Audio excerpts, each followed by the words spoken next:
쓰레기로 가득 차 악취가 끊이지 않는 집에서 영유아 등 어린이 4명과 30대 부부가 살아온 것으로 드러나 아동학대 논란이 일고 있습니다. 오늘 새벽 경찰이 조사한 문제의 현장을 단독 취재했습니다. 180명이 근무하는 완주의 한 중견업체가 갑작스럽게 폐업을 통보했습니다. 회사는 경영난을 이유로 들었지만 노동조합은 해외 이전을 위한 위장 폐업이 아니냐며 반발하고 있습니다. 내년부터 전주 시내 중학교 배정 방식이 근거리 3지망 이내 지원으로 바뀝니다. 학교 선호도에 따른 학생 쏠림 현상을 줄이기 위해서인데 적정 규모의 학생 수 유지가 가능할지 주목됩니다. 담배 연기로 인한 아파트 주민 간의 갈등이 커지고 있는 가운데 다음 달부터는 금연 아파트 지정이 가능해집니다. 담배를 피우다 적발되면 과태료가 부과되지만 현실적으로 단속이 어렵다는 지적이 나오고 있습니다. 여러분 안녕하십니까? JTV 8시 뉴스입니다. 오늘 새벽 전주의 한 다세대 주택에서 심한 악취가 난다는 신고가 들어왔습니다. 경찰과 소방대원이 들어가 봤더니 쓰레기가 가득해 도저히 사람이 살 수 없는 상태였습니다. 30대 부부와 어린 자녀 4명이 거주하는 것으로 확인돼 아동학대 우려가 큽니다. 정원희 기자의 단독 보도입니다. 심한 악취가 난다는 신고를 받고 경찰과 소방대원이 현관문을 뜯고 들어간 건 오늘 새벽 2시 반쯤. 몇 시간 뒤 뒤따라간 취재진이 문을 열자 썩은 냄새가 진동합니다. 집 안에는 온갖 쓰레기가 잔뜩 쌓여 있습니다. 바퀴벌레가 우글거리고 천장에는 거미줄이 가득합니다. 친구들이 문에 올라와요. 친구들이 냄새만 나고 바퀴벌레 말할 수가 없어요. 바퀴벌레 진짜. 이곳에서는 2년 전 LH로부터 임대를 받은 30대 부부가 자녀 4명을 키워온 것으로 확인됐습니다. 자녀 4명은 초등학생 2명과 4살 배기와 2살 배기였습니다. 여기 2월달에 이사 왔는데 이사 오고 나서부터 인원을 계속 넣었어요. 악취 냄새랑 바퀴벌레 때문에 없어야겠다고. 어린 2아이가 편도염으로 입원하는 등 모두 병원에 머물러 집안에는 아무도 없었습니다. 이분이 이제 계속 저희들이 얘기를 해서 이제 치우를 유도하고 저희들도 같이 오늘 나와서 같이 치우고 하는 거거든요, 항상. 아이들의 어머니는 2달 전 냉장고를 바꾸면서 이 같은 일이 생겼지만 그 뒤로는 집에 거의 머물지 않았다고 해명했습니다. 냉장고를 바꾸면서 어디로 적어준 거라고요. 지금 잘 안 들어간 것도 사실이에요. 경찰은 쓰레기가 잔뜩 쌓인 집에서 아이들을 키운 게 방임에 의한 아동학대에 해당하지 않는지 조사하고 있습니다. JTB 뉴스 정원익입니다. 올 여름 폭염이 계속되면서 피해가 계속 늘어나고 있습니다. 전라북도는 지난달부터 지금까지 평균 17.9일의 폭염이 발생해 열사병과 탈진 등 74명의 온열 질환자가 발생했다고 밝혔습니다. 또한 닭 89만 4천 마리와 오리 1만 5천 마리 등 가축 93만 2천 마리가 폐사했다고 덧붙였습니다. 전라북도는 당분간 폭염이 이어질 것으로 보고 건강과 축사시설 관리에 각별한 주의를 당부했습니다. GM 작물 개발 반대 전북 도민 행동이 농촌진흥청의 유전자 조작 작물 시험 재배가 법률이 정한 안전시설 없이 이뤄지고 있다며 즉각 중단할 것을 촉구했습니다. 이들은 유전자 변형 식물의 종자가 외부로 옮겨지지 않도록 GMO 시험 재배지에 안전시설을 설치하도록 규정돼 있지만 철제 울타리 외에는 별다른 안전시설이 없어 쥐나 쪽제비, 새 등에 의해 유전자 변형 식물의 종자가 확산될 우려가 높다고 주장했습니다. 농촌진흥청은 이에 대해서 이삭이 맺히는 수확철에 방조망 등을 설치할 예정이지만 현실적으로 외부 확산을 완벽하게 막을 수는 없다고 밝혔습니다. 완주에 있는 반도체 부품 생산업체가 폐업을 결정했습니다. 회사 측은 경영난을 이유로 내세웠지만 노조 측은 위장 폐업이 아니냐며 반발하고 있습니다. 하원우 기자의 보도입니다. 완주 산업단지에서 20년째 반도체 소자 등을 생산하는 업체입니다. 이 업체는 경영난을 이유로 오는 9월부터 폐업 절차에 들어간다며 직원들에게 퇴직을 통보했습니다. 한순간에 일자리를 잃게 된 180명의 직원들은 당혹감을 감추지 못하고 있습니다. 내용도 잘 설명해주지 않은 상태에서 이렇게 폐업 공고가 붙으니까 그냥 갑자기 하루아침에 길거리로 듯한 생각이 들어서 너무 배신감이 들고 있습니다.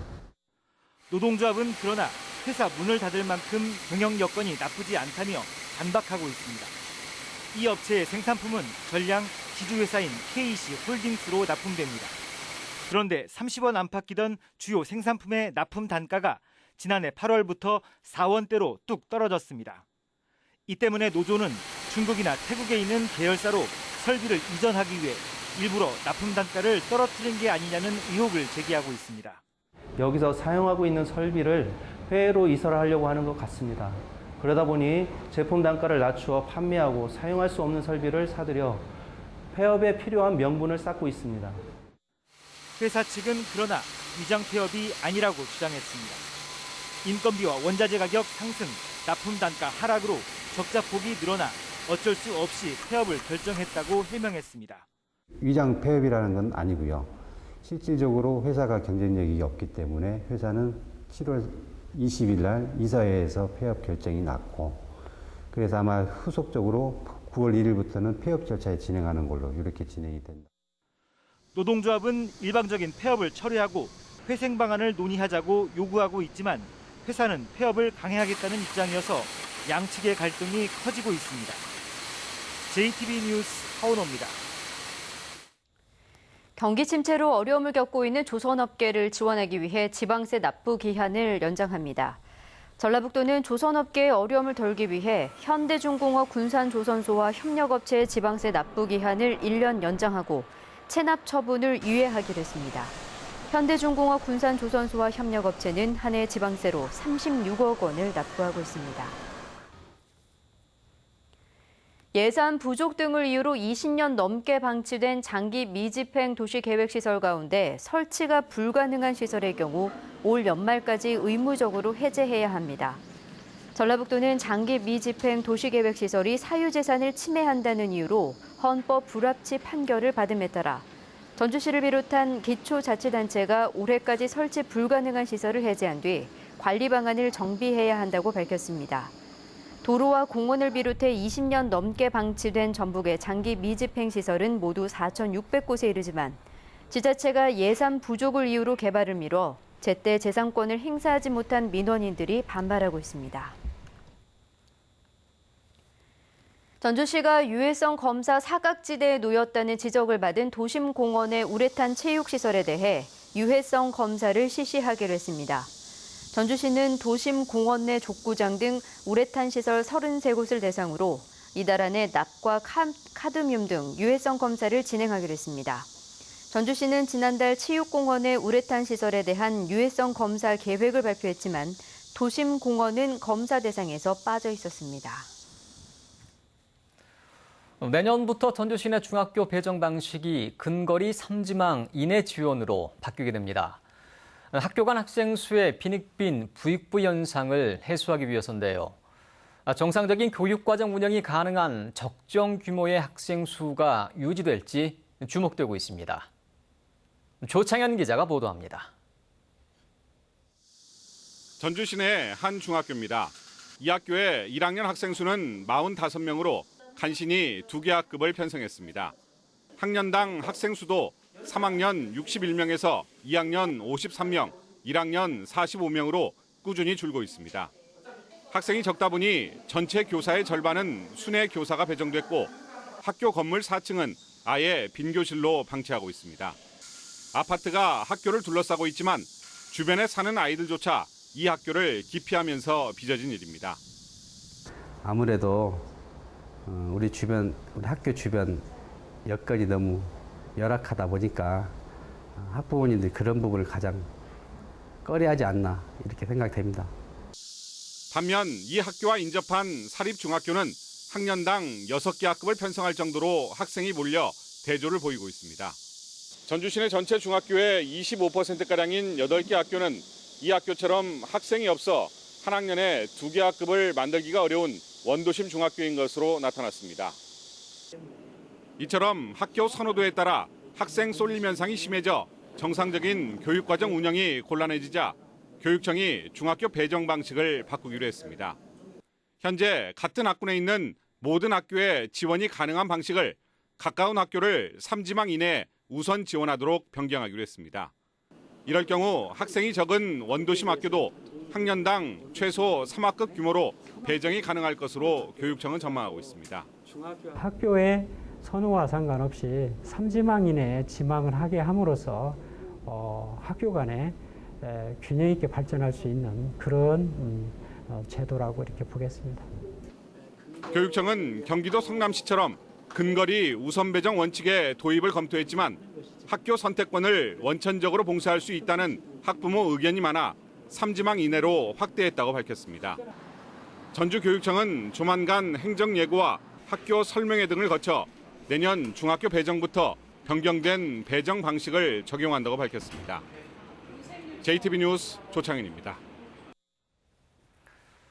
더불어민주당의 송화진 지사가 이끄는 전라북도와 국민의당 전북도당의 긴장 관계가 커질 것으로 보입니다. 국민의당은 그동안 송화진 지사의 도정에 호의적이었던 김관영 전북도당 위원장을 김광수 의원으로 교체하고 앞으로 송 지사의 전북도정에 대한 견제 기능을 강화하기로 했습니다. 그러자 더불어민주당은 국민의당 김관영 의원이 추진하는 새만금 내국인 출입 카지노에 대해 신중한 접근을 요구했으며 이는 그동안 더불어민주당 전북도당이 새만금 카지노의 부작용을 부각시키지 않았던 점을 감안하면 최근에 불거진 더불어민주당과 국민의당 양측의 힘겨루기와 무관치 않아 보입니다. 지역 정가는 김광수 국민의당 도당위원장 교체를 계기로 국민의당과 더불어민주당의 갈등은 물론 국민의당과 전라북도의 긴장감도 커질 것으로 내다보고 있습니다. 더불어민주당과 국민의당 지도부가 이번 주에 잇따라 전북을 방문합니다. 더불어민주당 우상호 원내대표와 김현미 의원은 내일 전북도청에서 국가예산 확보를 위한 정책협의회를 엽니다. 또한 국민의당 박지원 비상대책위원장 등은 내일 1박 2일의 일정으로 전주에서 국가예산 확보를 논의한 뒤 이어 군산에서 현대중공업 군산조선소 협력업체를 위한 간담회를 가질 계획입니다. 기업 간 거래에서 공정거래와 상생협력 문화에 앞장서고 있는 우수기업 발굴 사업이 추진됩니다. 전북지방중소기업청은 다음 달 9일까지 중소기업에게 물품의 제조나 공사, 가공을 맡기고 대금을 전액 현금으로 지급하거나 어음 대체 방식으로 결제한 업체를 대상으로 2016년도 수탁, 위탁거래 우수기업을 접수할 계획입니다. 이 사업은 기업체 사이의 상생 협력 문화를 확산시키기 위한 것으로 공공구매 시 신인도 점수와 신용 평가가 우대되며 병역 지정업체 선정과 연구개발 지원 등에서도 혜택을 받게 됩니다.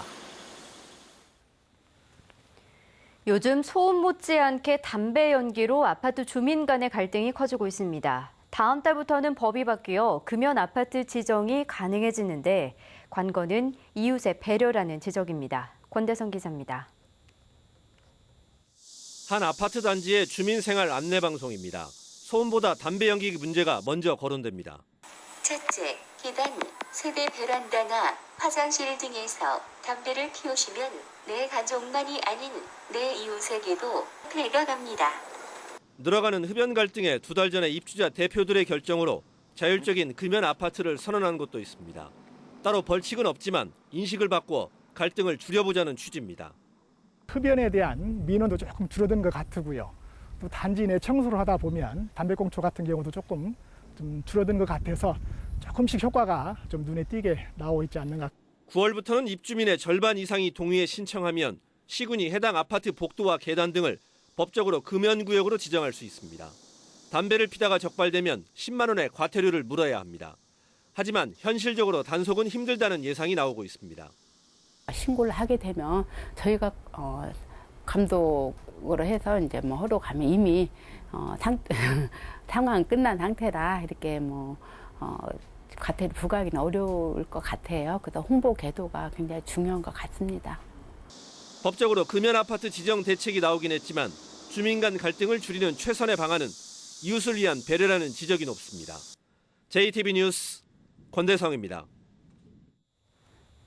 4년 전 런던 올림픽 금메달리스트 익산시청 여자 펜싱 김지연이 올림픽 2연패에 도전합니다. 김지연은 잠시 뒤인 오후 9시부터 시작하는 리우올림픽 여자 펜싱 사부르 개인전에 출전할 예정입니다. 결승전은 내일 오전 5시 45분에 열립니다. 올림픽에 처음 출전한 익산시청 여자 펜싱 사부르 황선아도 김지연과 함께 메달을 노립니다. 전북 7개의 대학에 다니는 학생 100여 명이 취업 정보를 얻기 위해 공공기관과 기업을 순회하는 도보순례에 나섰습니다.